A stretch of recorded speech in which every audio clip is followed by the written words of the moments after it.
Mirëmbrëma zonja e zotrinj, mirë se erdhët për herë të 15 në këtë sezon në Tangram këtu në Ora News.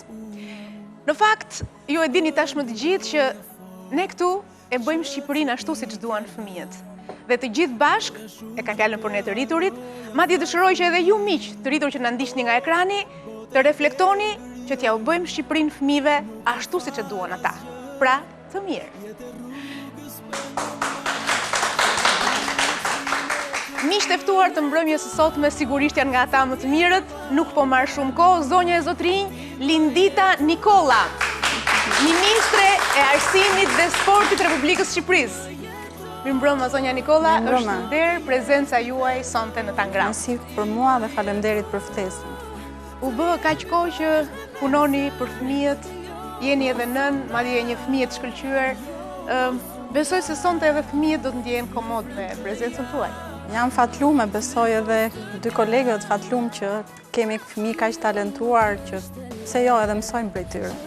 Faleminderit, do kalojmë një mbrëmje shumë të këndshme, shumë interesante sonte. Zonja e zotrinj, Mentor Nazarko, jurist, gazetar, njëri me kontribute edhe në jetën sociale dhe politike të vendit. Faleminderit për ftesën. Mirë se erdhe. Faleminderit. Jeni prind që keni fëmijë në këtë moshë, 9-14? Po, kam 12 më të madhen edhe 6 më të vogla. Kështu që ne jemi në prioritetet tuaja. Sigurisht, këtë program. Domethënë jam shumë i lumtur nëse ky emision do ndihmoj ose do të më ndihmoj që në ato angazhimet e mia të përditshme ose sa herë që mundem me të, të më ndihmoj në zgjidhjen e disa detyrave. Po do flasim se cilat janë ato. Sigurisht. Faleminderit që erdhët sonte. Zonja e zotrinj, Pastor Paulin Vilajeti. Një personalitet që merret me fëmijët në mënyrë të vazhdueshme dhe kur është fjala për fëmijët, ai nuk i kursen as lotët, madje edhe në studio televizive. Mirëmbrëma. Mirë se erdhët në Tangram, nuk mund të mungoni. Shumë faleminderit për ftesën, Zotit dhe kohë. Faleminderit që erdhët. Miqtë e mi, është momenti që fëmijët protagonistë të mbrëmjes sotme të vinë dhe të japin buzëqeshje dhe dritë studios, i presim me duar trokitje. Alsi, Besari, Luani dhe Tea. Janë 4 fëmijë të shkëlqyer ashtu si çdo puntat në Tangram dhe ashtu siç jeni ju, fëmijë të dashur që na ndiqni çdo të shtunë në Tangram nëpërmjet ekranit të Ora News. Mirëmbrëma. Mirëmbrëma. Mirë se erdhët, ndjeni mirë? Po. Pak me emocione, vetëm ti. Apo ti i tregon, je i sinqert. Emocionet në momentin që ti luaj aq bukur futboll, kuptoj që do jenë të pranishme sepse një njeri që do sportin, do artin, vendos të marrë pjesë në programe televizive, sidomos kur është fëmijë, kjo tregon që emocionet do të shoqërojnë gjatë gjithë kohës i dashur. Kështu që përballoj dhe mundohu të reflektosh emocionet pozitive. Okej? Mirë. Derisa fëmijët të ambientohen me studion, të kalojnë edhe një herë në memorje, të përsërisin edhe një herë argumentat e projekteve që do të mbrojnë sot, do të ndjekim një material me projektet e javës kaluar, do të ndjekim gjithashtu edhe renditjen provizore të votimit publikut, dhe do të kthehemi për të filluar zyrtarisht Tangramin e sotëm. Lehtësoni, çlironi, materiali.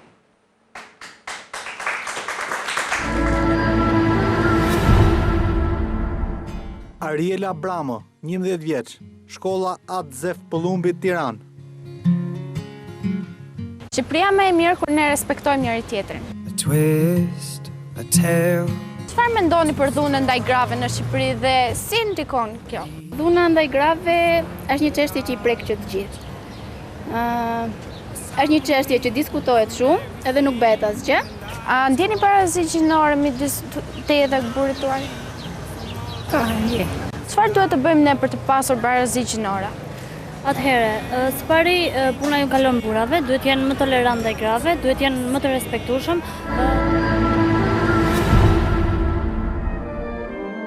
Arvi Seferi, 11 vjeç, shkolla Lidhja e Prizrenit, Tiranë. Shqipëria më e mirë kur të jetë antare me të drejtat të plota në Bashkimin Evropian.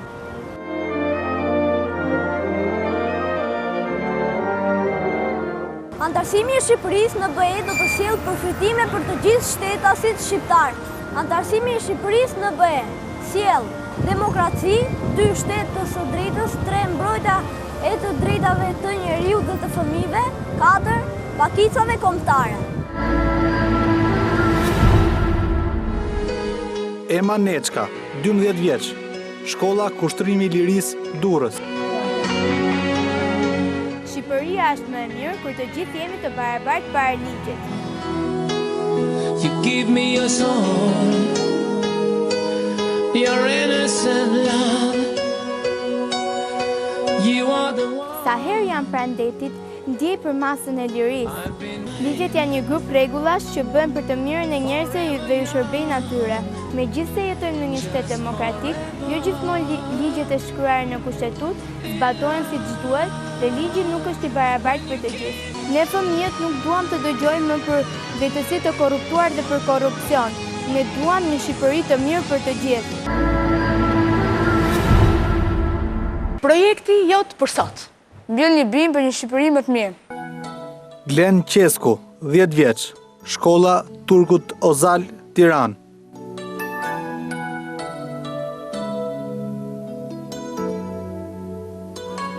Përshëndetje.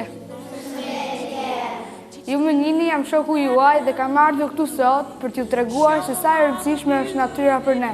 Nëse secili nga ne do të mbillte një dru, do të kontribonte në uljen e maksimit të ndotjes. Mendo globalisht, vepro lokalisht. Ajri i pastër për jetë të gjatë. Të shpenzosh më pak letër, do të thotë më shumë pyetje dhe oksigjen. Rruga është një lloj, si dikur fëmijë. Më kujtohet mirë asgjë nuk isha unë. Ëndërroja fort që të Jemi kthyer në studio dhe i pari që pret, po më duket pa emocione fare, është Alsioni. Në shkurt i thrasim Alsi. Ç'është ky emër më?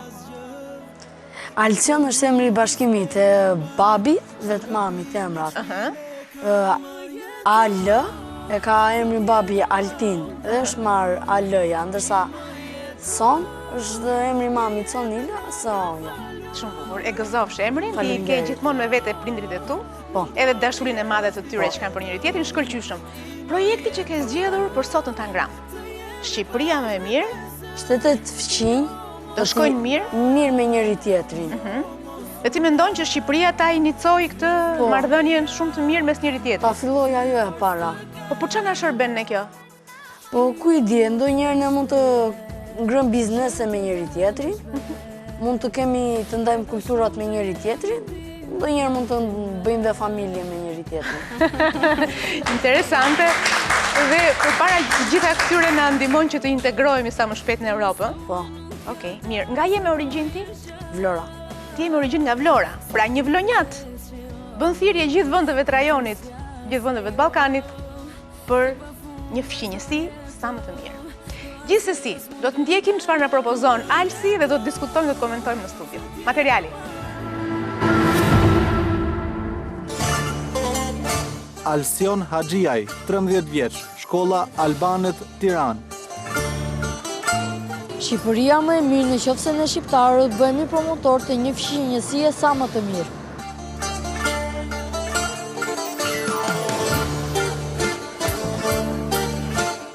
Gjeografikisht Shqipëria dhe fqinjët e saj si Greqia, Maqedonia, Mali, Kosova dhe Serbia ndodhen në një pjesë të rëndësishme të Europës që të gjithë e njohim si Ballkani.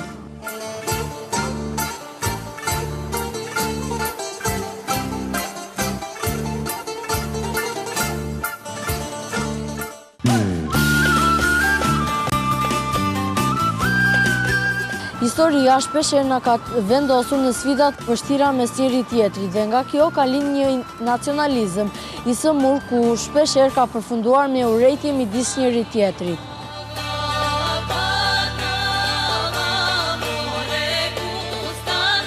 Shembulli më i freskët i kësaj situate është ndeshja Serbi-Shqipëri, ku ne të gjithë e pam se ç'ndodhi atje.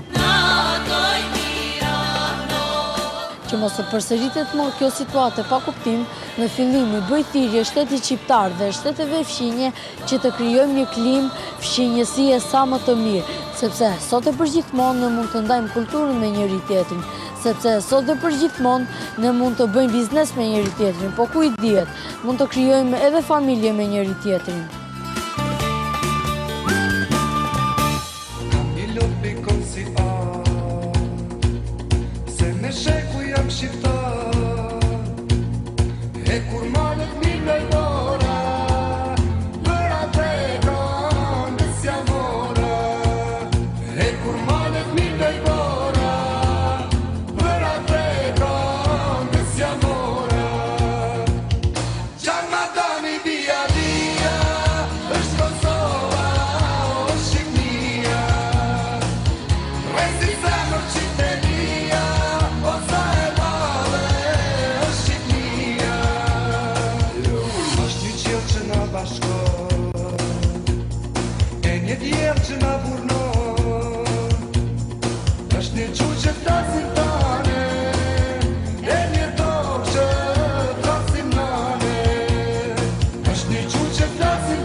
Materiali që në solli dhe argumentoj Alsi, të lumt.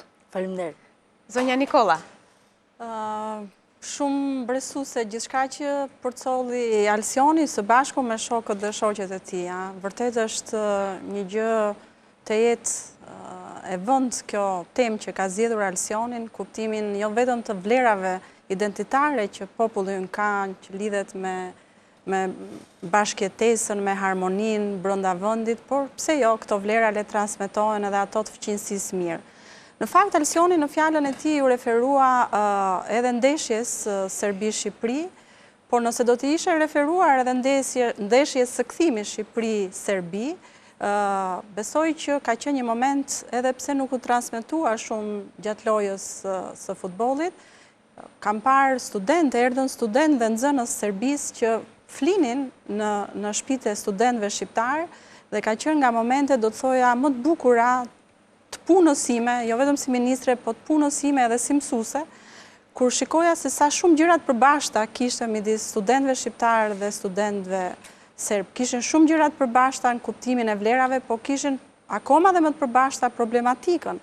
Ëndrat që ato kishin për të ardhmen e tyre, ëndrat për profesionin, për punën, për një shoqëri më qytetare, për rrugën e përbashkët të integrimit në hapësirën europiane. Pra besoj që duke parë se gjërat që na bashkojnë janë shumë më të mëdha, por dhe problematikat pothuajse janë të njëjta, ato që shqetësojnë sot 1, 3 apo 3 në Shqipëri, 1, 3 apo 3 në Serbinë, Maqedoninë, Kosovë, në Greqi, besoj që edhe urat e bashkëpunimit janë shumë mëdha. Po ti na përçove sot një emocion të jashtëzakonshëm në mënyrën se si edhe kishe dashur ta transmetoje idenë tënde, kështu që unë të përgëzoj shumë. Faleminderit. Bravo. Pastor. Jo, unë kisha vetëm një pyetje për Alsionin. Çfarë ëndrat ke në jetë? Ëndra për shtetin shqiptar? Ëndra jote. Çfarë ëndron të bëhesh? Unë ndërroj të bëhem aktor, preferoj. Aha. Nëse ti do arrish ta plotësosh ëndrën tënde, unë besoj që ti do e përdorish që kjo që ti fole, kjo ëndër e bashkëjetesës e fëmijësisë mirë, të bëhet realitet. Sepse është shumë bukur kur mosha jote ka një ëndër të tillë. Edhe besoj nëse ti bashkë me shokët e tu do keni këtë ëndër që jo vetëm fëmijësia e mirë, por edhe me njëri tjetrin, se fillon tek komshit. Kur ne shkojmë mirë me komshinjt, ajo do të rritet, do të reflektohet, do të shumëfishohet. Edhe kur shkojmë mirë edhe me fet, bashkëjetesa fetare që është në Shqipëri, është një gjë e mrekullueshme. Dhe po të vazhdoni me këtë ëndër të gjithë ju, unë besoj që ajo do të arrihet. Ndoshta për shumë që e ndjekin sot ju duket diçka e paarritshme, po ëndra juaj, nëse e ëndroni me zemër, unë besoj që ju e jetoni atë. Bravo, shumë e bukur. Faleminderit, zoti Nazarko. Tani, detyrë të vështira ka pat Alcioni, sepse kjo mosha e tij është mosha në cilën edhe me këto programet, me këto kurrikulat shkollore, objektivi është si me ja forcu ndjenjën kombëtare, ndjenjën e përkatësisë. Edhe kënga e Xhamadanit ishte këngë mobilizuese për ta theksuar atë qenie shqiptare. Dhe ajo vinte pasi kishim dëgjuar pra në superioritetin e shqiptarëve në rajon. Është lloj kontradikte. Dhe nuk e di se si e mendon Alcioni që ta pajtoj këtë mësimet që merr në shkollë, në cilat i thua që shiko se ne e kemi mbrojt krishterimin, ne kemi mbrojt Ballkanin nga sulmet turke. Ne kemi qenë më të zotët se gjithë ata të tjerët. Ndërkohë tani me shkuar me i thënë fëmijëve serb që gjithashtu edhe ata mësojnë që shiko se ne serbët jemi të vetmit të krishterë në rajon, ne kemi qenë të parët, banorët e parë. Si mendon ti këtë se dëgjova prej teje, si mendon ti ta zgjidhësh këtë? Po këtë më mendoj, si që thash për fëqinjësinë e mirë, mos të ketë më mburje. Mos të ketë mburje. Mos ketë mburje. Po si di thoshte, do vija i greku dhe do thashë shko Skënderbeu është i joni, e ka patur emrin Jorgos Skënderbeg. Çfarë do t'i thuash tjetër? Po do i them, mbase emrin e ka pat ashtu, po prej ardhjen dhe e ka pat shqiptare, nga kush ka luftuar për Shqipërinë. Po më mirë t'i lëmë këto mburje dhe të pajtojmë midis njëri tjetrit, sepse do të rriten shanset për Shqipërinë, do të futet në BE dhe do të kemi miqësi më të fortë dhe, si që thash, dhe biznese, do të kemi me njëri tjetrin. Shko, ti ke qenë me pushime në jem falë se për e marrë unë, ke qenë me pushime në njëherë, nuk e di jashtë vendit, ke qenë? Po. Atje ku bën pushime, nuk është që janë gjithë shqiptar, apo ja?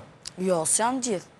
Ashtu do doja të ishte, si që vemi e zëmë, vajtëm në Turqi ka Serb, ka Kosovar, ka Macedonas, Grek, në një hotel, dhe ata nuk zien, po të ndodhë dhe në Shqipëri, dhe në Serbi, dhe në Greqi, Maltëzi, Kosovë, këshu, s'kemi ndojnë zënë. Alcioni nuk ka asë një dilemë për historinë e vetë, nuk ka asë një dilemë për të bërë prapa ktheu në ato që janë vlerat e identitetit ti. Pa tjetër, ato i ka brëmsuar së vete, pa tjetër, dhe nuk e pengojnë që të hedhin sy drejt të ardhmes, dhe është i qartë që drejt të ardhmes shkohet me këto vlerat e qytetarisë europiane, që janë qënësia e mirë, humanizmi, solidariteti, jo konfliktet. Kështu që besoj që çfarë mëson si pjesë e vlerave të historisë kombëtare, e ndihmojnë më shumë për dashur më fort, për qenë më pranë të doptit, për të mos parë diferencat e kështu me radhë. Kështu që Alcioni edhe në shembullin që tha, kur bënte pushimet që atje ishin bashkë edhe serbe, edhe turqe, edhe rumun, edhe rus, ndoshta edhe grek, duke ka bërë më pak shqiptar kur është kthyer mbrapsht, sigurisht duke qenë shqiptar është bërë më shumë europian kuptimin e vlerave të qytetarisë europiane. Sakt. Dhe interesante është që një vlonjat bën thirrje për të hequr dorë nga mburja dhe për të vlerësuar gjërat e mira të njëri tjetrit, për të bashkuar të mirat. Po kishit diçka pastaj? Jo, vetëm do të them që unë personalisht besoj që asnjëherë nuk do të kemi fshinjësi të mirë nëse nuk do kemi një identitet të saktë. Sepse identiteti është ai i cili përcakton, si të them, të bën të sigurt me atë çfarë je. Dhe kur ti je i sigurt që unë jam shqiptar, kam vlerat e mia, kam tokën time, kam historinë time, kam prejardhjen time, kam besimin tim, kam kulturën time, nuk është kërcënim. E njëjta gjë te komshia im, dhe është shumë e lehtë për ta pranuar. Okej, ti je kështu, po ti nuk, do të thonë, kur ti ke identitet, nuk të preket, nuk mund të lëviz ty siguria në atë çka je. Shumë herë, ajo çfarë mendoj është problem është se njerëzit shqiptarët nga njerëzit, disa njerëz nuk e kanë identitetin, nuk e kuptojnë dhe nuk i kanë këto dhe çfarë ndodh. Nuk janë të sigurt dhe duket sikur hidhen në sulm përpara se sa në fakt dinë arsyen pse duhet sulmojnë, ose çfarë arsyet ka që duhet luftojnë. Pra duhet kesh një identitet, ndjesh e sigurt dhe kur je i sigurt s'ka nevojë, çdo gjë është në rregull pastaj. E vërtet. I dakord Alsi. Je dakord me atë çka u tha për projektin tënd? Kishe diçka për të shtuar? Shumë dakord jam, por edhe ishte ajo pjesa e historisë. Sepse po të filloj me historinë duke treguar, duhet ta themi sepse historia përmban që shqiptarët fituan me grekët, luftuan me serbët dhe për mendimin tim po ta thonim dhe përsëri historinë do fillonte prapë njëjta gjë. Do të kemi fshinjësinë e mirë. Po, ti nuk do që ti kthehesh këtyre pjesëve që të historisë që cënojnë marrëdhëniet tona? Po, me disa shtete, jo me të gjitha. Janë këto shtete për mendimin tim është Greqia, Kosova në falë, është Serbia, është dhe Macedonia. Si është situata politike sot? Ke ndonjë info kështu të shkurtër në këto vendet e rajonit? Kam për Maqedoninë, sepse Macedonia tani më para ka qenë e lidhur, paka shumë si Kosova, ka qenë dhe është me Shqipërinë, Macedonia tani është vërë kundër me Greqinë, me Serbinë. Macedonia ka ca problemet vetat, po të fundit. Tani ka filluar edhe me Shqipërinë. Për çfarë ka filluar? Vetëm për një satuj. Mirë, gjithsesi mos e ngarkojmë kaq shumë Alsin për ta futur në të thella. Kishit dhe diçka tjetër? Jo, është këta konkurrentët punojnë me trajnerë, si punojnë, apo bëjnë lexime vetë, kush e sugjeron leximet? Këta i gjejnë idet vetë. Në momentin që ne jetësojmë idenë e tyre në material filmik, ne thjesht i shërbejmë asaj që ata duan të bëjnë. Ndërkohë që konsultohen me prindrit, me mësues absolutisht, lexojnë. Qa klasë të katërt? Qa klasë? Jo, e shtata. Klasë 7. E ti ke bërë histori të Shqipërisë? Se kemi marrë tamam. Kemi marrë që nga historia kur u përshtua nga Turqit, shpikjet revolucioni parë, revolucioni dytë, Anglinë, jemi akoma s'kemi hyrë tamam në Ballkan. Janë të faqet e tjera të radhës. Okej. Mirë, si ju duk projekti Shokut, Tea?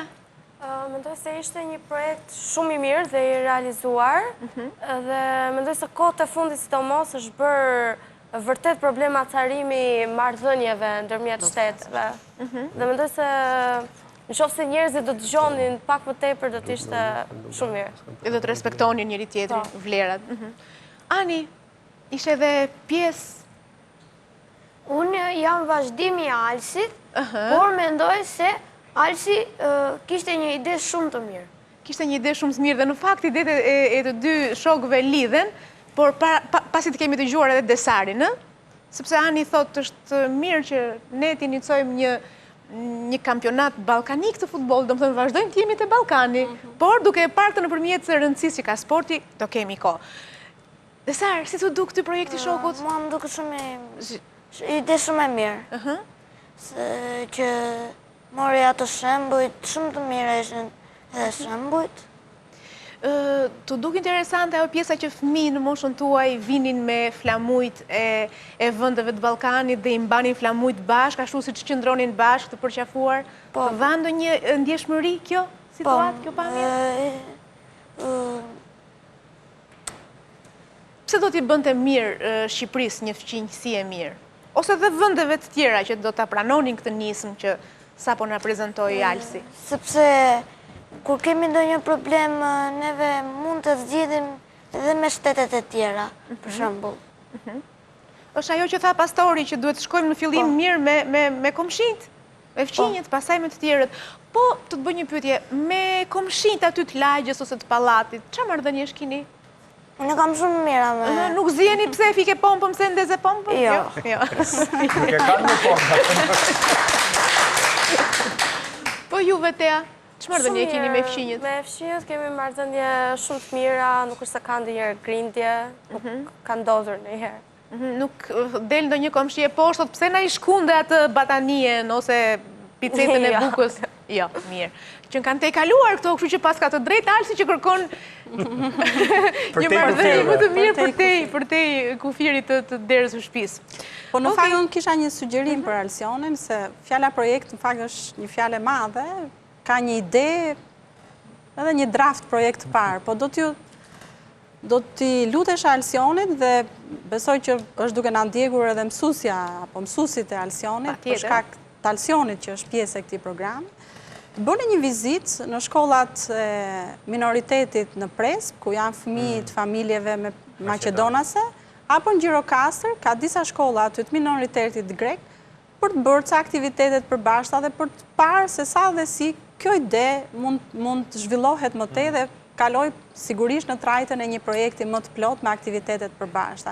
Le të fillojmë një hap të parë këtë dhe padyshim që Alsioni do të ketë edhe të qartësuar edhe më tej se si do ta zgjerojë idenë e vet. Vlente shumë kjo. Je dakord ta ndërmarrim një udhëtim të tillë? Dakord, jam, mirë do ishte. Mirë do ishte. Do të njehemi dhe me këta fëmijë, mund të dëgjojmë dhe problemet e tyre se çfarë probleme ka dhe mund t'i japim dhe një zgjidhje.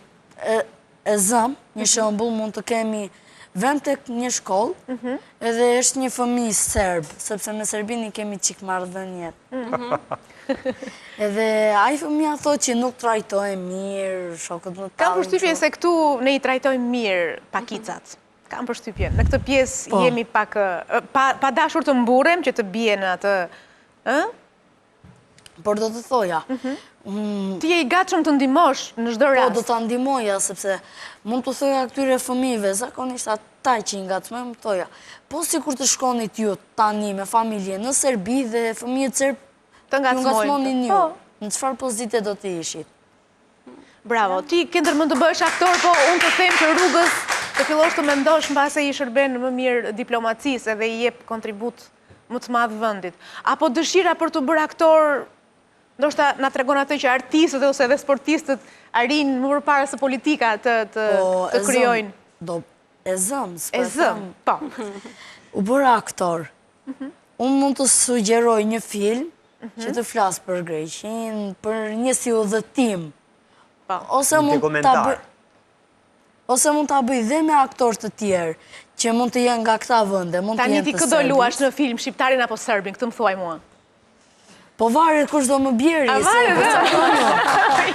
përcakton regjizori. Okej, shumë bukur. Ka kaluar pa u ndjerë në fakt jo pjesë e parë e programit, propozoj pak momente publicitet dhe kthehemi sërish për të vijuar në këto emocione dhe momente të bukura që na krijojnë fëmijët e Tangramit në studio. Publicitet.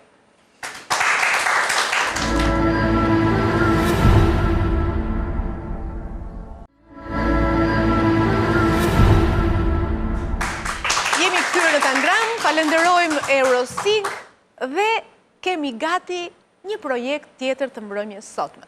Edhe ky shumë interesant, është Desari që do na sjell një ide prej shkencëtari, dhe në fakt nuk kanë munguar këto ide inovative nga fëmijët për të bërë në Shqipëri gjëra që bëhen sot në vendet ndryshme të Europës. Mirëmbrëma Desar. Mbrëma. Mirë se erdhe në Tangram, se ke dhe një pamje kështu prej shkencëtarit ti. Që të pëlqen të bësh kur të rritesh? Doktor, ndonjë nga shkencat. Nga shkencat. Gjëra që kanë lidhje me shkencën? Po. Këto profesionet e vështira, se të bësh doktor është përgjegjësi e madhe? E di. E di dhe ti e ndjen që mund ta përballosh? Po. Bravo. Po emri Desar ka që i bukur? Vjen nga një fis i lirë dhe ka qenë në shtrejë në zonën e Beratit, Desaret, dhe nga që unë jam dhe nga Berati edhe ma kanë vënë këtë emër. Shumë bukur. Do me thënë, ne po vazhdojmë Alsi të themi që kemi vlera, po nuk i tregojmë vlerat duke i rënë gjoksit. Po i tregojmë vlerat duke i ruajtur dhe kultivuar. Për të treguar historinë e vendit e kisha. Sigurisht. Unë e thash këtë në vijim të gjërave të mira që na the ti për fqinjësinë e mirë. Po. Se ndjehesh mirë kështu kur ke edhe vetë vlera. Prandaj po them. Mirë. Zemër, Desar, më trego pak të ta mirës projekti jot për sot? Është për energjitë e rinovueshme. Domethënë Shqipëria më mirë kur ne përdorim energjitë e rinovueshme për të prodhuar energji elektrike, që të mos përdorim energji që e ndonte në ambientin, sepse toka do shkoj drejt shkatërimit nëse ne vazhdojmë duke përdorur energjitë si gazi natyror ose qymërguri. Dhe ti je fiks me këtë projekt, sepse dje ishte edhe dita e tokës, kështu që i shërbejmë tokës me projektin tënd, ë? Okej, zemër. Ndjekim materialin dhe kthehemi për diskutuar në studio.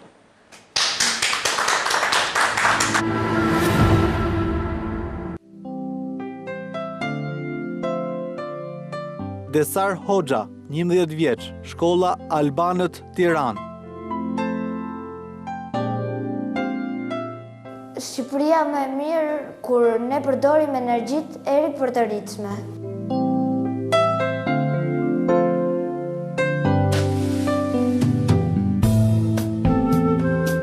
Gjatë ekzistencës së tij në tokë, qenia njerëzore është përpjekur të rritë mirëqenien e tij dhe të krijojë kushte sa më të mira për jetesën. Por padashur, duke përdorur lëndë natyrore, ai po dëmton mjedisin dhe gjallësat që jetojnë në të. Nëse autoritetet përkatëse nuk marrin masa të rrepta, atëherë planeti Tokë do të shkatërrohet. Njerëzit janë zgjuar tashmë dhe po kuptojnë se planeti Tokë po shkatërrohet dita ditës nga papërgjegjshmëria dhe teknologjia vetvrase. Shumë vende si Gjermania, Amerika kanë filluar të përdorin burime alternative të energjisë, si energjia diellore për prodhimin e elektricitetit, ndërkohë që vende si Brazili dhe Amerika Jugore po shkojnë drejt përdorimit të etanolit, duke u varur gjithnjë më pa nga gazi. Era ka qenë e shfrytzuar historikisht nga njerëzimi. Ajo mund të shfrytëzohet si për prodhimin e elektricitetit me një dobishmëri të madhe, por edhe për pompa të cilat shtyjnë ujin drejt shtëpive nëpërmjet shumë mullimeve të erës. Në vitin 1999, kapaciteti i energjisë elektrike shkonte deri në 10.000 megawatt, që mund të furnizonte me energji elektrike 5 qytete si Miami. Vendet që përdorin më gjerë energjinë e erës janë Gjermania, Danimarka, India dhe Amerika.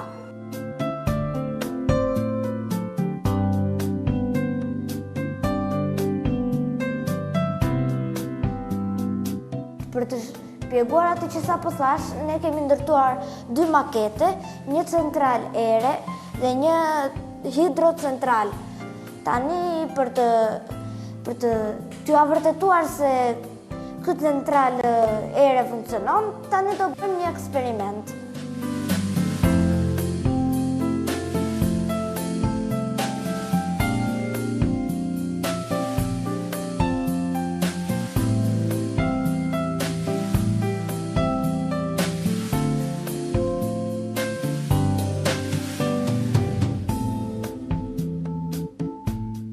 Ky është liqeni, kjo është diga, ndërsa këto janë tubat ku vjen uji.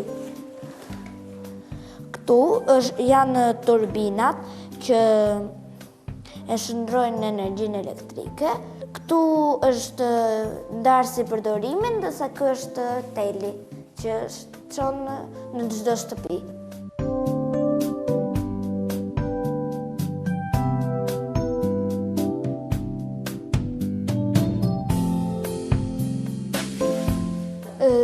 Sigurisht që ne kemi energji të rinovueshme plot dhe natyra ne i fal neve, por ne edhe duhet i kursejmë, sepse si që thash më parë, ato kanë kosto shumë të lartë.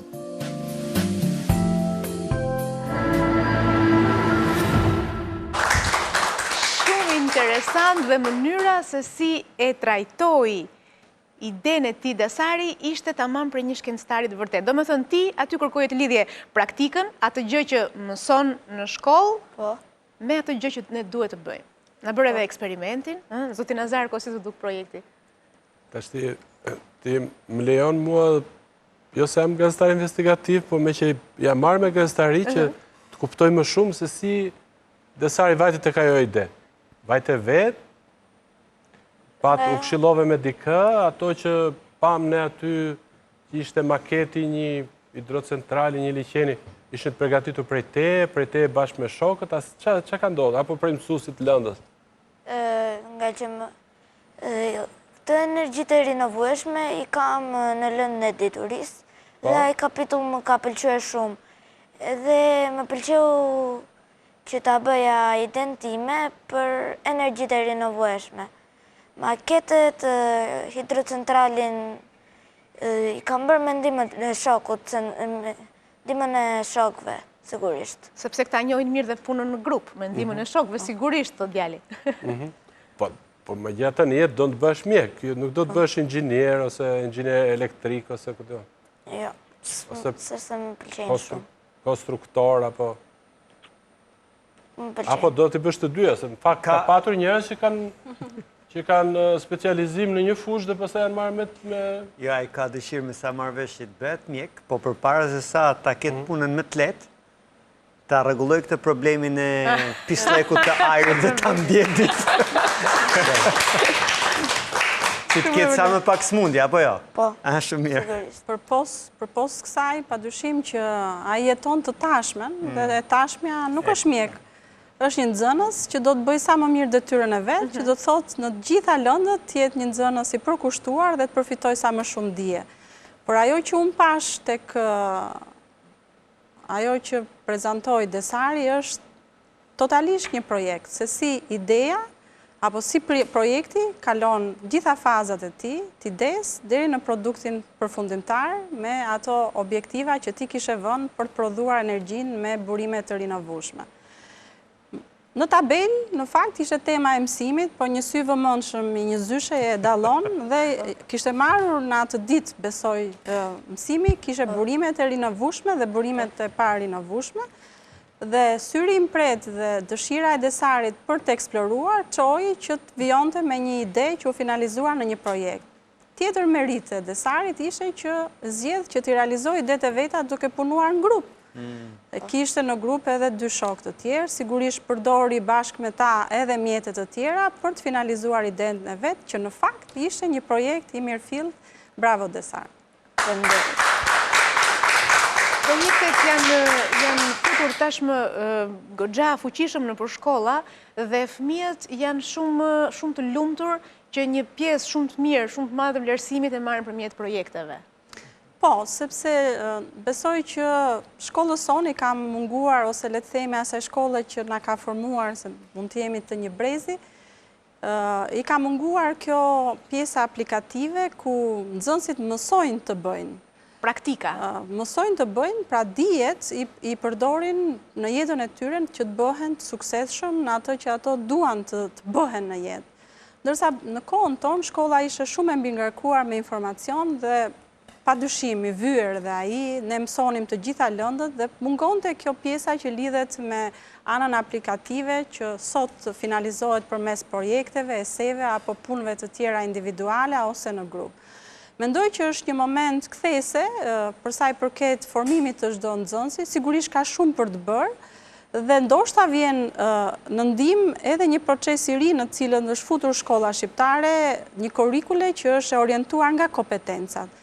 Pra, duke u larguar kurrikulës që thjesht dhe vetëm mbushte çdo fëmijë, çdo nxënës me informacion, tashmë është një kurrikul që formëzon kompetenca, ato kompetenca që sot janë kompetencat standard të Bashkimit Evropian, por jo vetëm, dhe besoj që do ndihmoj që projekte të tilla të jenë pjesë gjithnjë më shumë e shkollës shqiptare, jo vetëm në disa lëndë, por në të gjitha lëndët. Por padyshim modele si Desari, si Alsioni, si Luani dhe si Tea ka shumë, janë ato që përbëjnë sot ekselencën, ato nxënësit e talentuar që është detyra jonë, jo vetëm t'i mbështesim, por edhe t'i promovojmë, kështu që edhe ky emision besoj shërben këtij qëllimi të madh. Faleminderit. Faleminderit. Kishte diçka tjetër? Fakti se u kthyem tek ajo të shpikpyetja ose nxitja që pata në fillim të emisionit dhe që lidhet me edukimin e fëmijës tim që është 12 vjeç. Sigurisht. Në atë kohë që unë kaloj me të, duke qenë si thosh duke menduar thellë rreth ndikimit që kanë në jetën e tyre, në botën e tyre, shfaqja e këtyre tableteve, internetit, lojrave elektronike etj. etj. Unë verejt, jemi sinqert, nuk e kam fare kompleks ta pranoj këtë që fëmia ime ka paksa të vështirë që të atë kohën e të bërjes detyre që ta bëj me qef. Domethënë, ndërkohë që ka modele të tjera edukative, pedagogjik, në cilën testimi i njohurive të nxënësve bëhet nëpërmjet detyrave praktike, apo eseve, apo të cilat punohet në grup, projekteve, pra në cilat detyrat e shtëpisë nuk shifen si një detyrim si detyrim, i po shifen përditshëm, si argëtim, por shifen dhe si argëtim dhe që nxisin imagjinata dhe punën në grup. Plotsojnë dhe atë pjesën e kuriozitetit të edhe fëmijëve. këtë kuptim mund du që të pyes në fakt që gjithë vetëm Desarin që juve sy pëlqen më shumë që keni detyra me shkrim çdo ditë në shtëpi që ti bëni ku diun, ti bëni kur të shkoni atje me ndihmën e mamas apo me ndihmën e babit apo të gjyshit, qofse mund t'ju ndihmoj, apo që të zgjidhni detyra praktike bashkë me disa shokë të klasës që kanë kërkim për secilën prej lëndëve, edhe për gjuhën, për shembull, edhe për diturinë, edhe për fizikën. Si ju pëlqen juve më shumë? Ti keni detyrat. Mua për shembull ta filloj Desari një herë, pastaj. Mua për shembull më pëlqejnë më shumë punët praktike, sepse vë në punë edhe njohurit. Për shembull, çka kam mësuar në atë lëndë, unë mund ta hedh në praktik duke bërë një projekt të vogël. Dhe ta prezantoj ditën tjetër. Është më mirë se sa po të shkosh çdo ditë, domethënë të zgjidhësh ato ushtrimet që ti ka bërë me rreth ajo mësuesi. Po edhe ato do ta bëj, Edhe ato do ta bëj. Edhe ato do. Ju si mendoni, si është më mirë? Për mua, Po?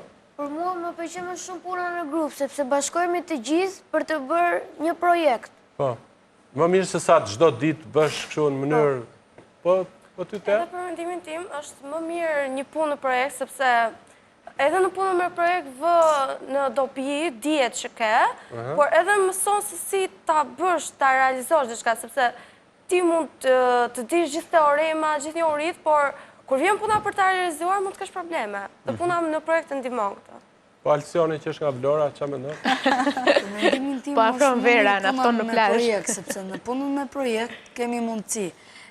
Kemi posterin, në posterin e shfaqim dhe projektin që kemi, por në poster dhe ne shkruajmë disa informacione, gjëra që kemi mësuar.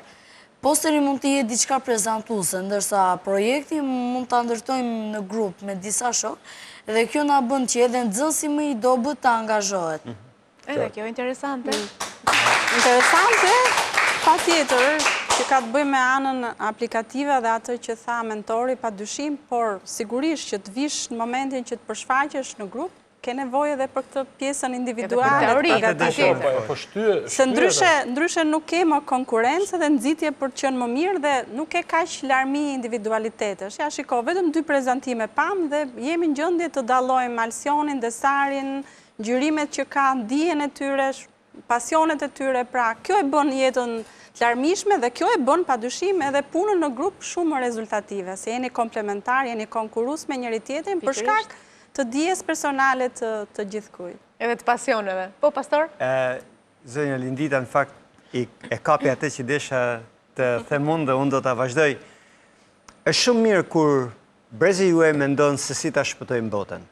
Pavarësisht sepse unë mendoj kjo botë, kështu si që po shkon, nuk ka shpëtim. Por, me qenë se ti je djali vogël dhe unë kam një vajzë 11 vjeçe.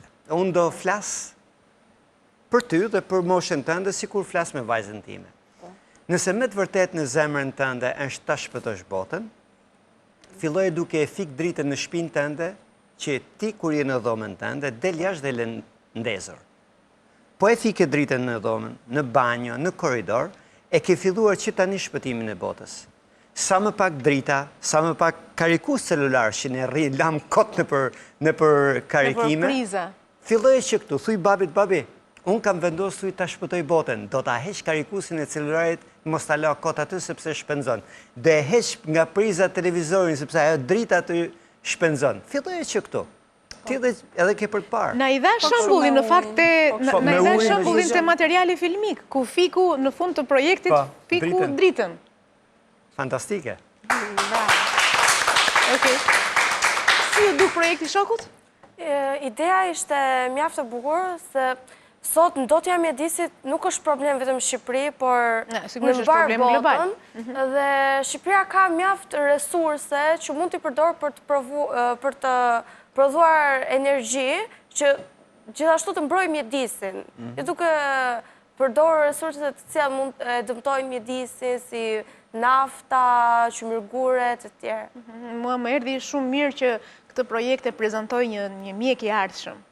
Një mjek i ardhshëm e para fare kërkon për pacientët që do ketë nesër një ambient të mirë, të pastër, që pastaj dhe ai ta ketë të lehtë të punojë dhe ata të shërohen të gjithë.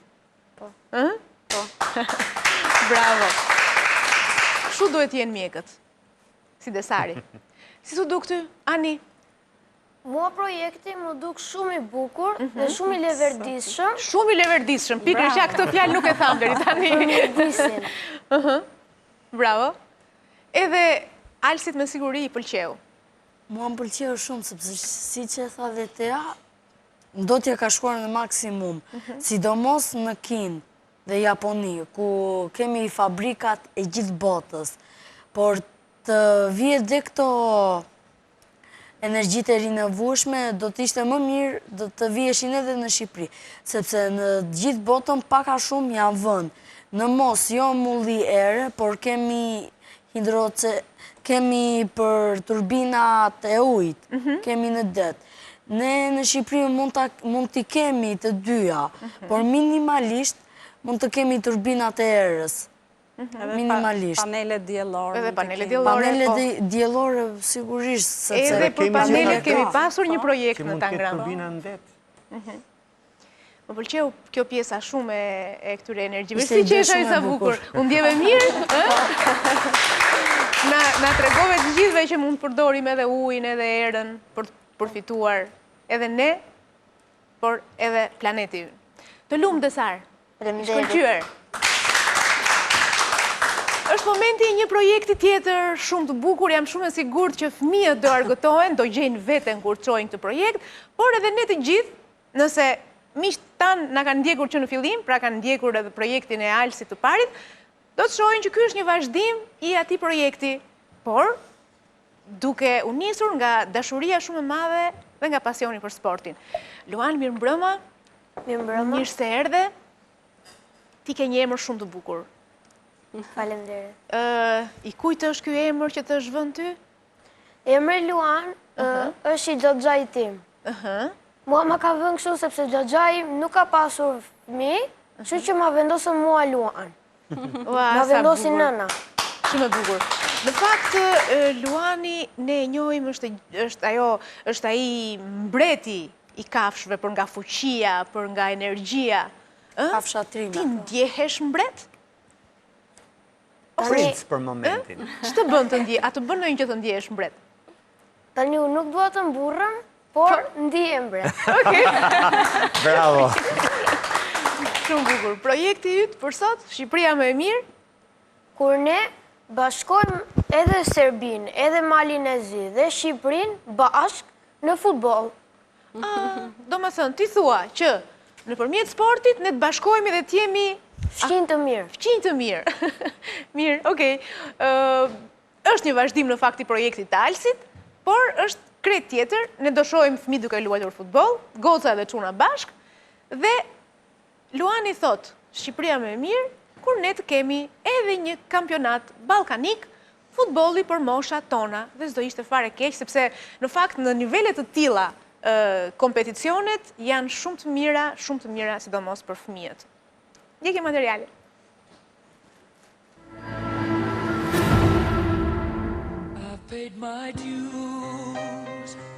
Luan Shehu, 10 vjeç, shkolla Fanolit, Tiranë.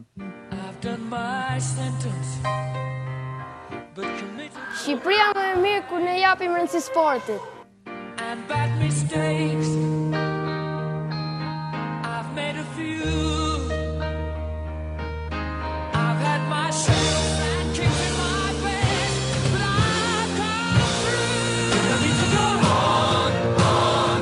Të gjithë e dim se futbolli është sporti më popullor në botë. Edhe ne shqiptarëve na pëlqen shumë.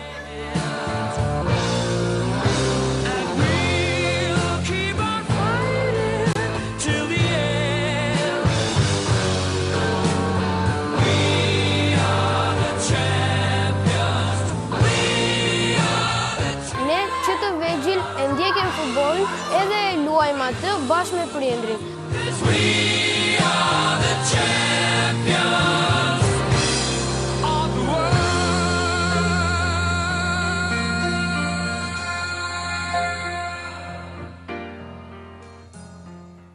Do ishte bukur sikur dëshirën tonë për futboll ta ekzekutonim me një kampionat ballkanik për moshat tona.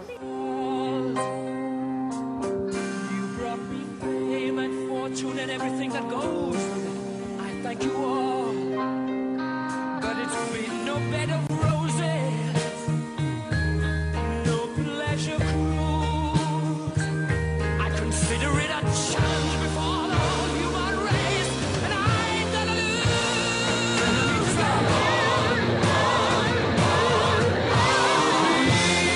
We are the champions, my friend.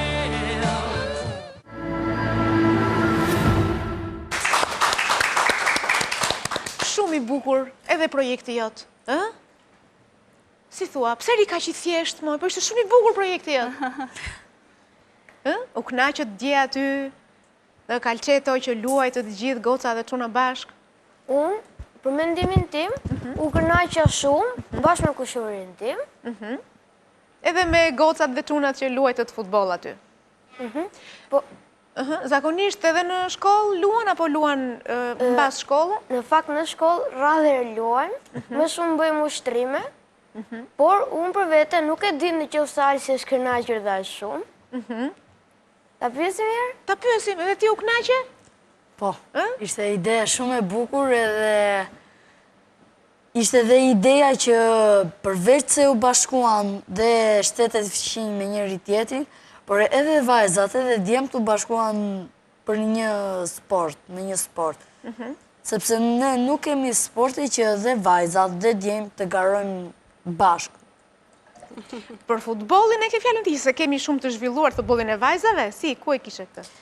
E kisha fjalën dhe për futbollin, por dhe për gjitha sportet, sepse po ta gjinore sportet. Janë gjinore. Bashkë, ekipit këtë edhe djemë edhe vajzë. Nuk ka asë një lloj sporti që dhe luajnë goca dhe çuna bashkë. Po. Të do ishte mirë ashtu? Po vajzat si që japin një zbutje në fakt skuadrës. Po, mirë do ishte për adoleshent dhe për në fëmijët, se për të rritur, sepse vajzat e zëmë në futboll kanë më pak rregulla se çunat. Pse? Jo, më të njëjtat rregulla kanë edhe vajzat.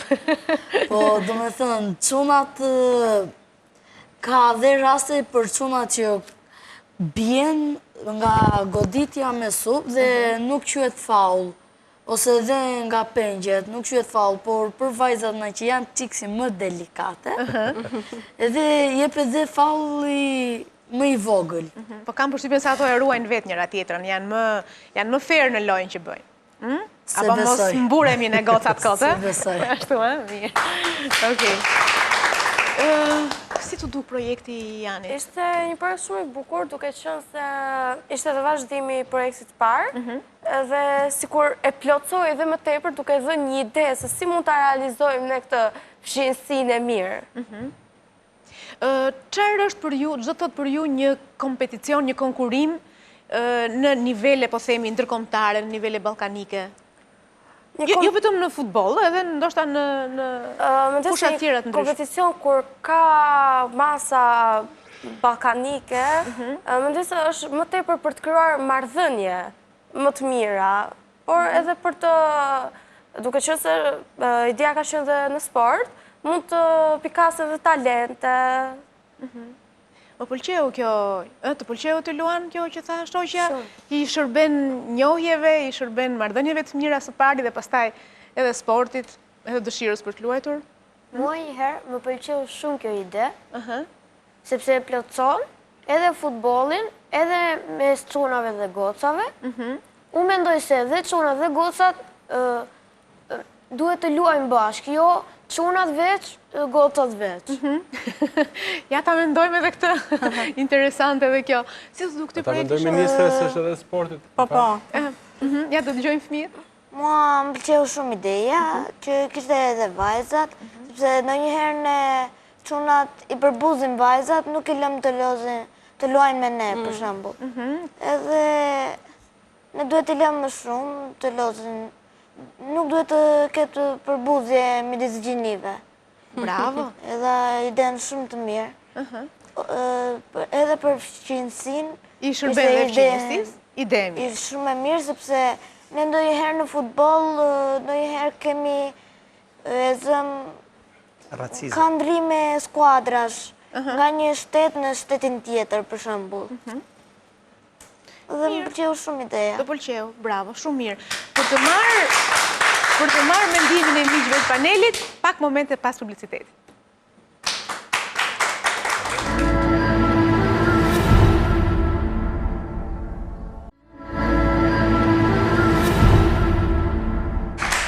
Në Tangram, me falenderime për Eurosig, jemi tek projekti shumë i bukur i Luanit. Zonja Ministre. Shumë i bukur ishte projekti i Luanit, por për te i faktit të fëqinësisë mirë, në fakt, a i kishe një ide shumë madhe që në hyrje të ti. Shqipëria bëhet më e mirë nëse ne gjithë merremi me më shumë sport. Është shumë e rëndësishme që ju të merreni me sport.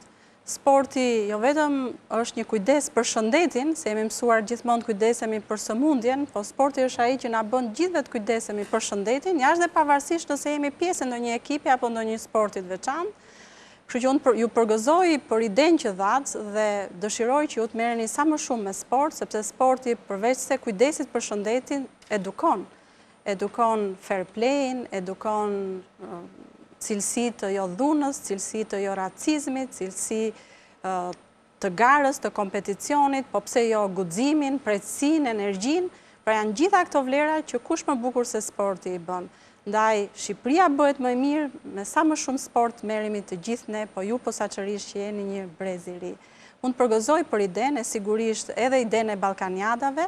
Ballkaniadat organizohen, mbetet një detyrë për ne që ta bëjmë një Ballkaniad të shkollave 9 vjeçare në një sport caktuar, por ajo që është shumë e rëndësishme është theksi tek sporti dhe tek aktivitetet fizike që duhet jenë të shumta për ju, duke u larguar pse jo në ditë caktuara vetëm gjëmimit të kompjuterit, laptopit, apo iPadit, apo celularit, e sigurisht për moshat më të mëdha atyre orëve parazite do t'i quajet të kafeneve apo bisedave që nuk kanë vlerën që ju meritoni në fakt dhe që duhet i merrni çdo ditë jetës suaj.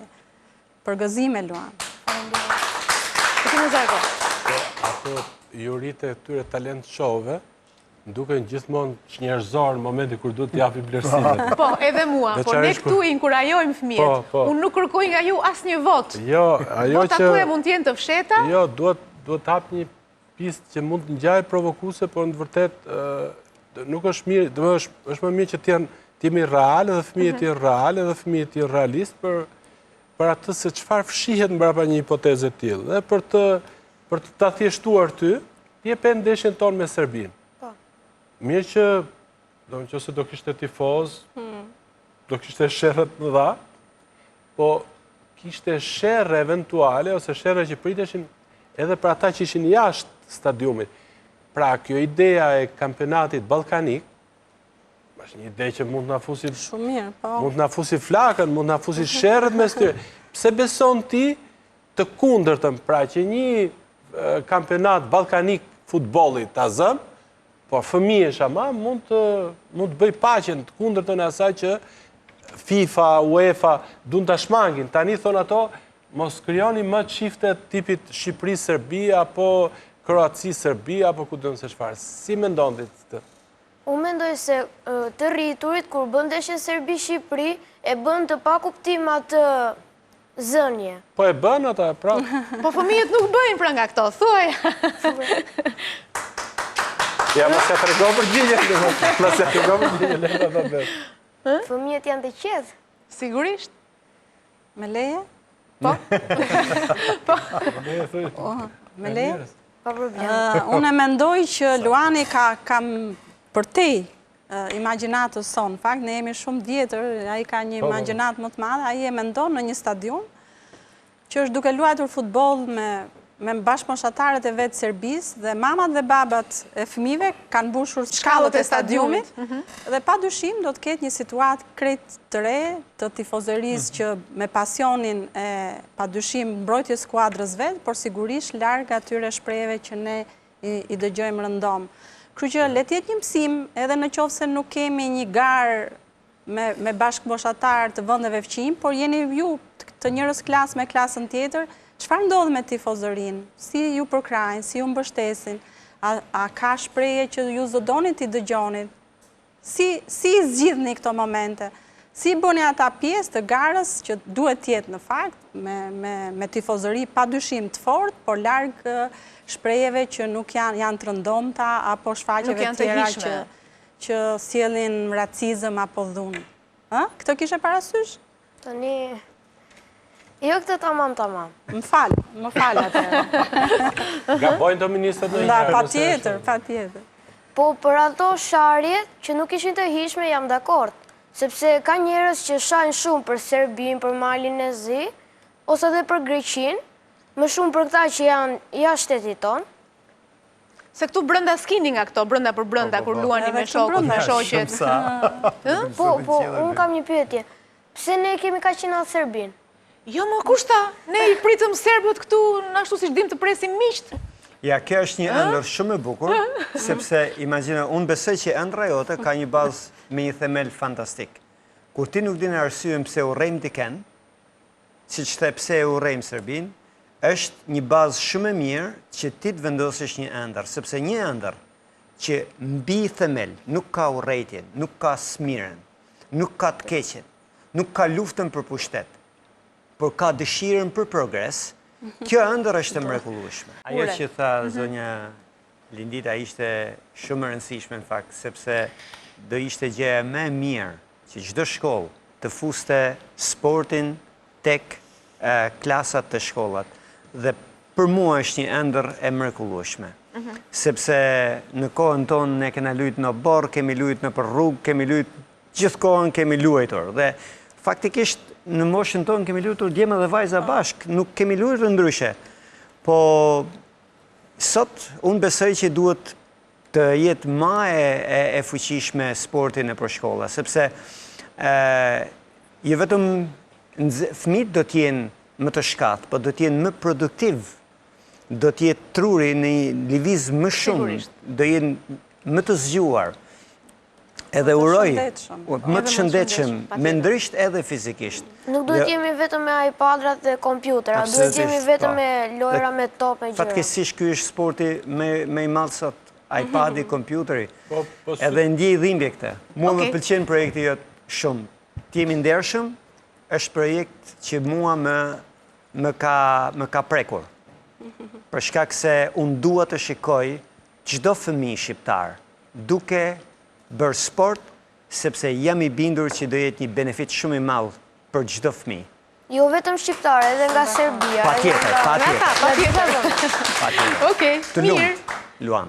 Jemi në momentin e një projekti tjetër shumë interesant që në Tangram në fakt nuk është prekur deri tani. Mund të kemi folur në përmjet projekteve të tjera për problemet të realitetit të fëmijëve sot, por këtë në fakt nuk e kishim trajtuar ndonjëherë në asnjë lloj mënyre.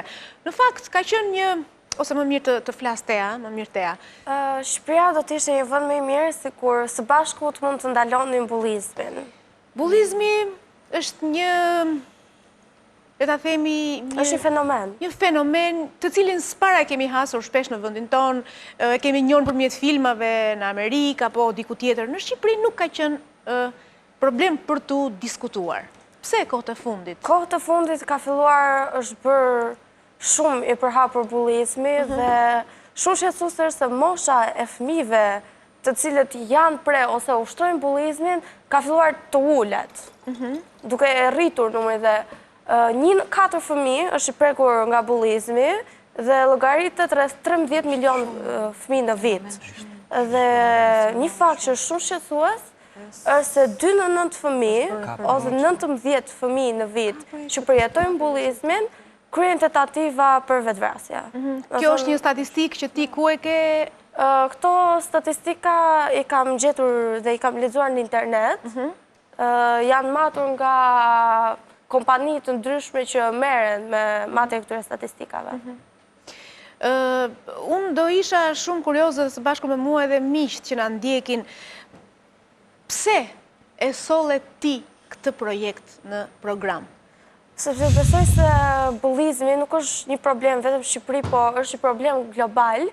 Dhe mendoj se Shqipëria ka mund të ketë shumë probleme, por mendoj se ky mund të ishte një projekt për të cilin unë mund të flisja më mirë, sepse është një gjë të cilën e kam përjetuar vetë, bullizmin. Mundesh të na thuash detaje? Ka qenë një person në shkollë që në klasë të 6 vazhdimisht më ngacmonte dhe arsyeja pse më ngacmonte ishte, do të filloj ka jo tabela e nderit, te rezultatet në mësime. Teja është nxënëse ekselente. Dhe sa herë do më thënë që çohesha në mësim ose kishim punë me grupe, gjithmonë do më thënë do kishte ngacmime, komente, fjalë, do më thënë, gjithmonë. Që ty të shqetësoni. Po. Dhe unë gjitha këtë duke qenë më tolerante, sepse gjë e mirë për të bërë nuk është që t'ja kthesh atij personi në të njëjtën mënyrë, sepse bie në nivelin e tij, dashur pa dashur kthesh dhe ti në një bull. Duke bërë tjetrin të ndjesh keq, sepse vërtet ai mund të ngacmojë, ndonjëherë ngacmimi mund të jetë shumë i madh për ta përballuar, por nuk është zgjidhje që ti të bësh diçka të keqe. E kuptoj. Do t'ju propozoja miq që vazhdimin e historisë së Teas, për të parë se si ajo ja ka dalë ta përballojë një situatë të tillë, do ta ndjekim pasi të kemi parë materialin që ajo na ka propozuar. Zakonisht na pëlqen që kur shohim filma t'jemi më të dhënë pas tyre kur ata janë të bazuar, të ndërtuar mbi ngjarje reale, mbi ndodhi reale. Kështu që ju propozoj këtë material dhe ndiqeni si një film nga ato që ka një bazë reale brenda tij. Materiali.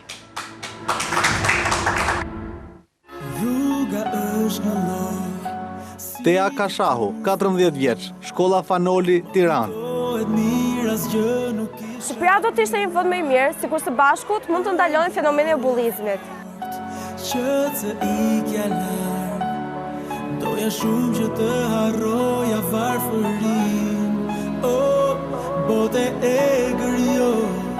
Bullizmi është ngacmimi vazhdueshëm i dikujt, si psikologjikisht, verbalisht, por gjithashtu dhe fizikisht. Ky ngacmim ka qëllim lëndimin e dikujt. Sot jeta pa u ndalur, ti më jeto, një jetë na ka falur. Disa pasoja që mund të shfaqen fëmijët që janë prej bullizmit, janë të kenë rezultate më të ulta në mësime dhe në vazhdim të jetës së tyre të shfaqen probabilitet më të lartë për depresion dhe panik. Gjithashtu të shfaqen probleme me drogën dhe alkoolin. Ty vrem të jap, ty forcë të kam, jo nuk është e lehtë. Bullizmi është një fenomen që shfaqet në shoqëri dhe vetëm së bashku mund ta ndalojmë atë. Ajo që kaloj, nuk bën më të fort. Ti mos thuaj nuk ja dal sa kohë është. Sikur fesion, të sjasa jo, ti pa fund vazhdo jeto, jo asgjë s'mund të ndaloj. Më jeto, sot jeta pa u ndalur, ti më jeto, një jetë na ka falur, jo mos u ndaj, jo mos u ndaj. Ju vërtet mund të mendoni se këta fëmijë janë të lumtur, por shumë shpesh ato bëhen epiqendër e fenomenit të bullizmit. Nuk do të jesh ti vetëm, ti më jeto, të jemi bashkë në mesër, jo mos u ndaj, jo mos u ndaj. Ty vrem të jap, ty forcë të kam.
Shumë interesant projekti Teas. Dua të marrë direkt emocionet e pastorit.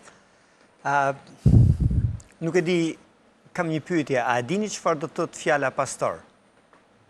Ti me informacion që kam që është një pjesëtar i kishës?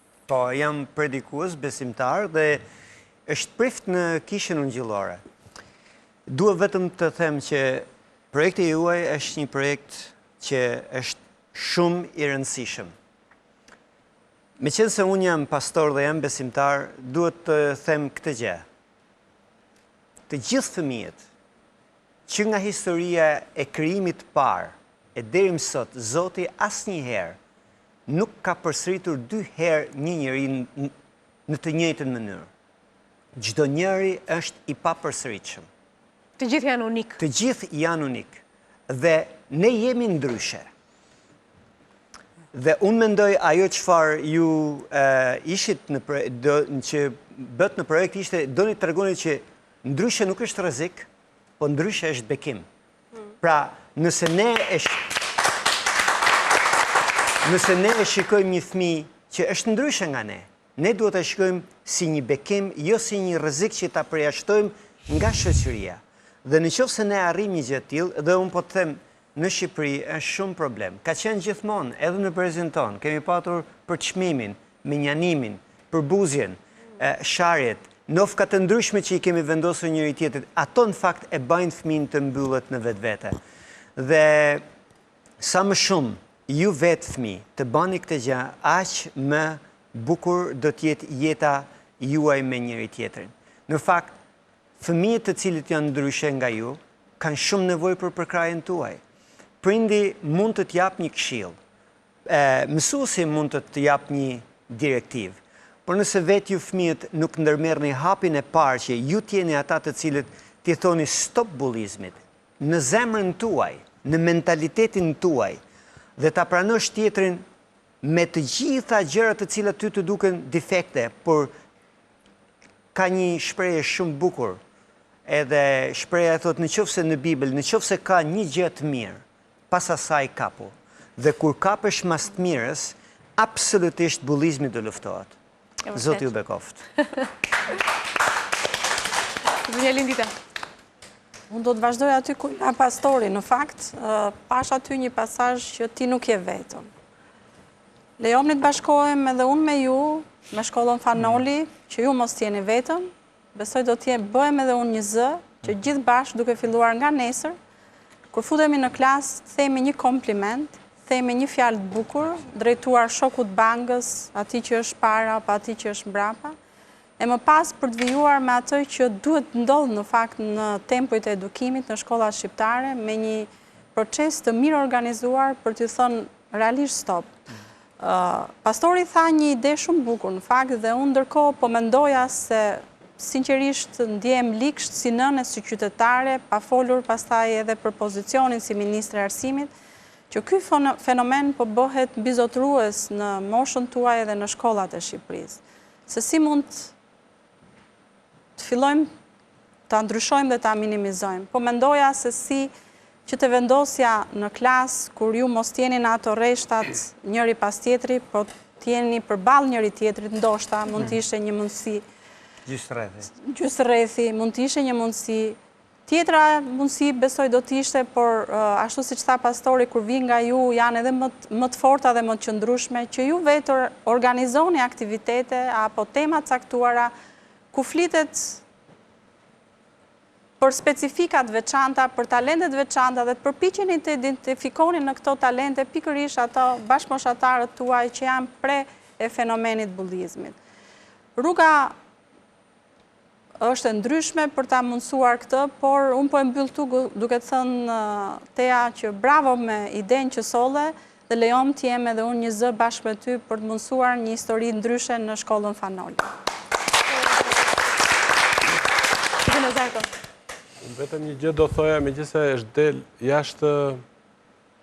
jashtë fuqive të Teas, ose si thua ajo çfarë ka bërë Tea me atë projekt, do të mbase do të ndikojë tek pjesa tjetër shoqërisë, të prindrit, të politikët të shoqëria. Sigurisht, është një sensibilizim për shoqërinë. Cili është për me moment, nuk jam psikolog që të them që ekziston një lidhje univoke ose vetme shkak pasoj midis shkallës lartë, po themi, të konfliktualitetit, të egërsisë që ka pjesa tjetër shoqërisë dhe që reflektohet pas e fëmijë. Nuk besoj që ekziston vetëm lidhje të tillë, se ka edhe shoqëri të cilët kanë shkallë më të ulët, po them, konfliktualiteti dhe që kanë shfaqje të tilla. Po gjithsesi jam i bindur që një faktor i rëndësishëm që ndikon tek kjo egërsi që shfaqet edhe te fëmijët, midis fëmijëve vjen edhe prej të rriturve. Kështu që shpresoj që ky mesazh, ky projekt i se të ndikojë të rriturve që të kuptojnë që shiko se sa të dëmshme shpeshherë janë pasojat e asaj që bëjnë ata pa llogaritur, domethënë, pa i llogaritur, ose se qoftë politika, qoftë shoqëria, qoftë marrëdhëniet brenda familjes, burr grua apo prind dhe fëmijë tjetër më i madh. Në fakt, bullizmi ka një problem që është shumë i madh për shkak se fëmijët të cilët janë të sulmuar bëhen shumë agresiv ndaj të tjerëve të cilët janë më të dobë se ata.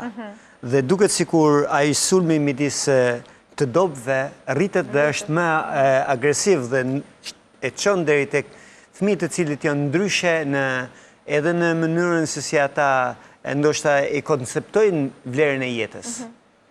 Dhe në qoftë se pastaj në fund duket sikur jeta nuk ka vlerë, kalojnë në ekstremitete të cilat janë deri në vetvrasje ka raste për shkak të më vonë pastaj vrasja pastorse. Po, e tha edhe vajza atë në fakt. Ka pasur raste të fëmijëve të trajtuar keq deri në maksimum. Kështu që mua më pëlqen shumë.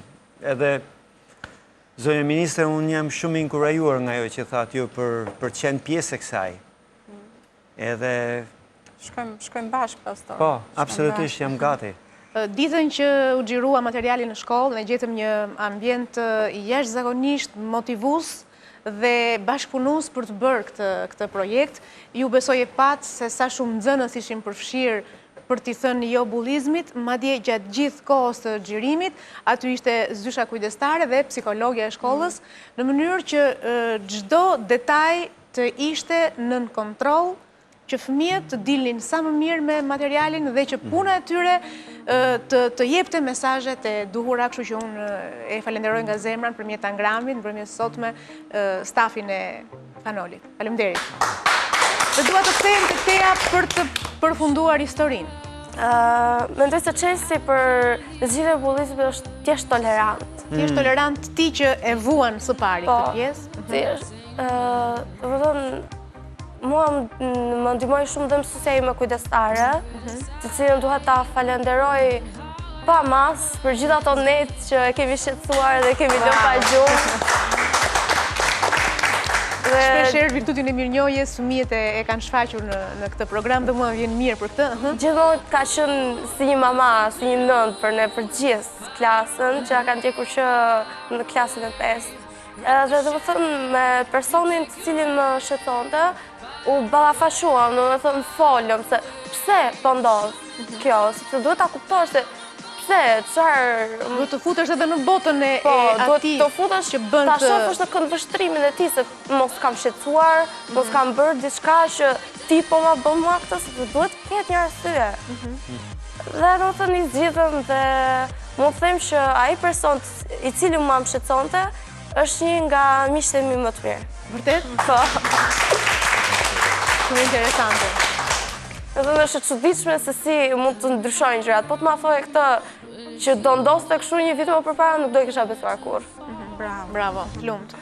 Sipas studimeve tregohet se bullizmi merr forma të ndryshme në varësi të gjinisë. Domethënë te femrat ka më shumë shanse që ofendimet dhe ngacmimet jenë psikologjike dhe verbale, ndërsa te meshkujt përfshihet edhe kjo ana fizike, si mund ta ngacmojnë njëri tjetrin edhe fizikisht.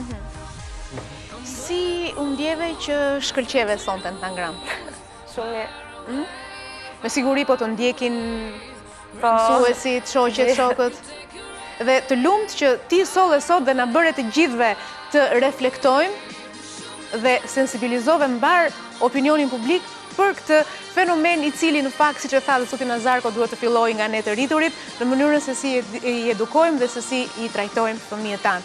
Madje jam e lumtur që edhe zonja ministre do jetë pjesë që nesër e veprimtarisë suaj kundër bullizmit. Zoti pastor, kishte edhe diçka të fundit? Jo. Do të thoya vetëm kaq. Tea, nëse do ta luftosh bullizmin, thuaj çdo fëmijë është një diamant. Po. Dhe nëse e shikon në këtë mënyrë, nuk ka rëndësi diamanti ka të vegjël, ka të mëdhenj, por është diamant. Çdo fëmijë ka vlerën e diamantit. Dhe nëse e ke këtë, e ke luftuar në zemër. Shumë e bukur kjo shprehje, madje mendoj që ta përdorim shpesh edhe në tangram, edhe për ta mbyllur shumë bukur dhe mbrëmjen e sotme, duke thënë që të gjithë fëmijët janë diamant. Janë gjëja jonë më e vyer, janë prioriteti ynë. Miqtë e mi, faleminderit që na ndoqët edhe sonte në tangram, do të jemi sërish bashkë në ardhshme. Votoni gjithë këtë javë për fëmijët që sapo pat, sapo ndoqët dhe sapo mrekulluat nga idetë e tyre fantastike.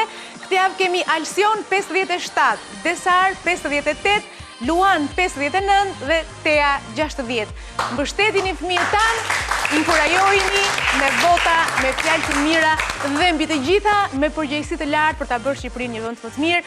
Natën e mirë dhe mirupafshim shtu në ardhshme. Natën e mirë. Shpejt.